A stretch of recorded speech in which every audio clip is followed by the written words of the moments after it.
Hi everyone, it's Honor here. I decided I was going into my group to give another live talk like I usually do, and heard a bit of guidance, had an idea about coming over to the public page because I have a feeling that there are some people here who might really need to hear the message and who might need to also hear the message over in the group. So if that's true and you want more of this, come on over to the group after you listen. So today's talk is going to be very real for a lot of you that hear this.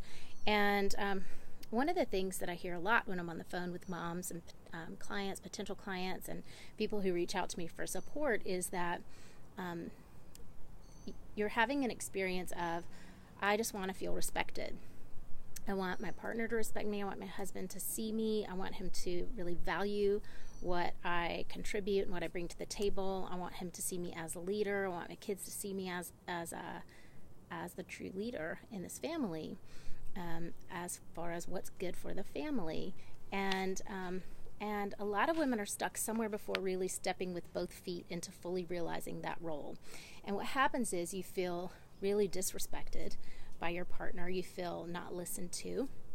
I hear a lot like, he just doesn't respect me, or he's pushing my buttons. Same thing about the kids. My kids don't listen. They're not following what I say. I feel like I'm nagging. I feel like I'm repeating myself a lot. I'm chasing my kids around the house, or I'm blowing a gasket. I'm just yelling at them and telling them, they've got to listen, and I'm having to pull things away and create consequences, and then everybody gets punished and everybody loses. Wouldn't it be nice if that wasn't the way that you were running your house, if you felt really respected? So I'm coming on today to share some insight and drop some wisdom to you about this. So we can all relate to that feeling that when we feel like someone doesn't get us, when we feel like they're not really listening or not connecting with what we're saying, we can all relate to that feeling of being undermined or overlooked. All of these feelings of disrespect run so deeply in us, and they go way back. They're part of our early story. It doesn't matter how loving your parents were.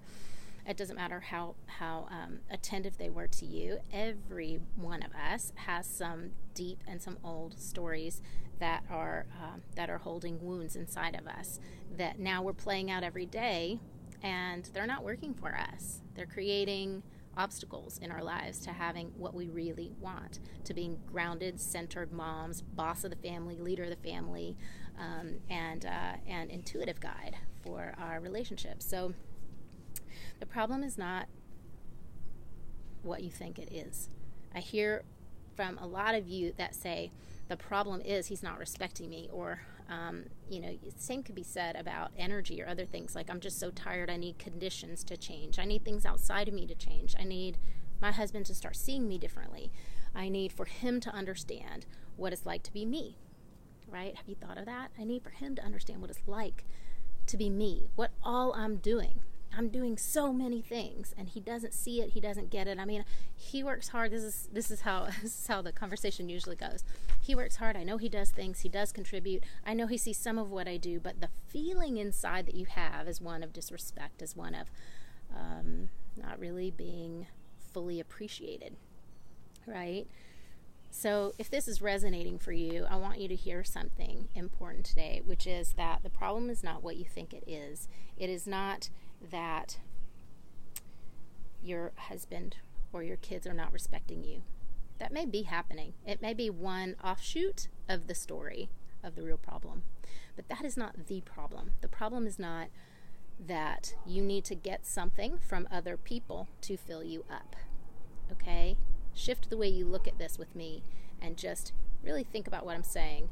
If you try to get something out of someone else to heal a wound in you, you are going to be running and racing and spinning your wheels and tired and frustrated and calling up the divorce lawyers, because that's what happens. You will never get it. You aren't going to get it. If you instead think about the problem as, which it is, the problem is that inside of you, inside of all of us, underneath everything that creates all of our relationships, running through the thread of what creates our our partner, the relationships that we develop with our kids, is a common feeling or belief. It's like a lateral root system. It's in us, and then it runs out to everything else. It doesn't come from them. We attract that because it's in us, right? So inside of us, there's a feeling or belief that says somehow I am not enough. I'm somehow messed up. I'm somehow broken. That I'm not whole, and I may never be whole. And it's unconscious. You may even hear that. It doesn't even ring a bell. It's not conscious. So this is why I'm teaching this today, to elevate the thinking a little bit, to elevate the way that you hold a space for you in relationships. Did you see that white butterfly? So now I'm going to ask you a question. Is that your highest truth? That you're not good enough, that you're broken, that you're messed up, that you're never going to be good enough? You don't deserve this life for your family. That is not your highest truth, and you know it. You know in your heart that that is not what's really true for you. Okay, so ask yourself, if you know, sometimes people get caught up in this area and they're like, but I'm so stuck in, like, I'm so used to thinking this way and feeling this way, I can't imagine anything different. Well, then ask yourself, if you're not sure if that's your highest truth or not, you can ask yourself, why then do you want the respect? Why do you believe it is your God-given right, your divine right, for your husband, your partner, and your kids to listen to you, to take in what you say, to value it, to follow it? How do you know that? How do you know that? So that's coming from a larger part of you. That's coming from your infinite self. It's coming from your higher self. It's coming from God consciousness, unity consciousness. That's a piece of your highest truth. Okay, can you see the difference? So that's your highest truth.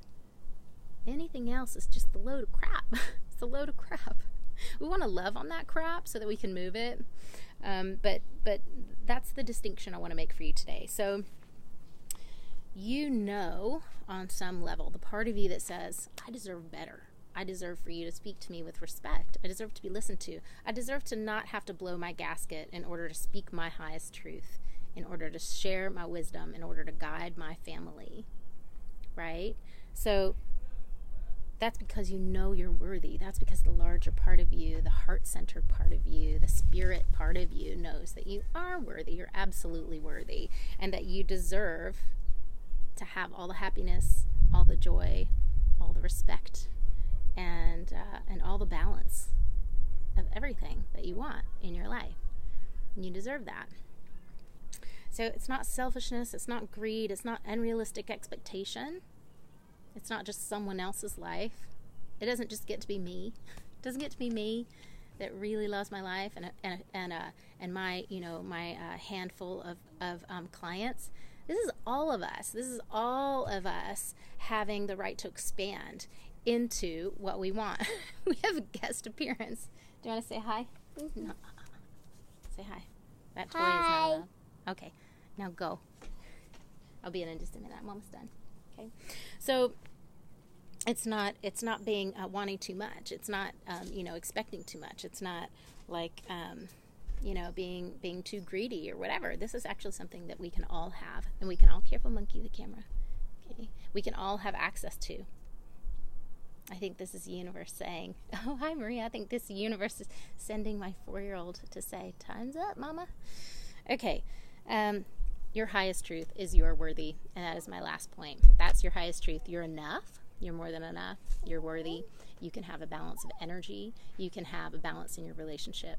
You can be the boss of your family while loving your life and feeling respected and feeling in flow. All of that is here for you. You might need some help learning the tools. You might need some help and someone to walk the path with you to get there. And we can do that. And it actually happens really quickly when you dial in and when you learn how this all works, when you learn how to turn inward and really shift these things that are holding you back. So if you want to do that, reach out to me. If you like this message and you're not there yet, come on over to the Consciously Created Motherhood private group, the secret group, private group, closed group. And send me an invite and I'll let you in. And the Binky, This kid, I'm just going to say for the record, this kid did not have a binky. She refused the binky. She used to shoot it out of her mouth as an infant when I would try to just put it in for the 8th time, telling me this is not happening. And her older sister loved the binky, and she just found one yesterday in the some old toy drawer. And now she thinks she loves it. I tried to tell her about the teeth popping out. Didn't make an impact. She doesn't care. Stop it. Stop it. Okay, say goodbye. Say goodbye. Bye. Bye. All right. Lots of love. Okay, enough with the binky. All right. Lots of love to all of you moms out there. Come and tune in. Follow up with me. I know. She's a total character. Okay, lots of love to all of you. Satnam. Talk to you soon.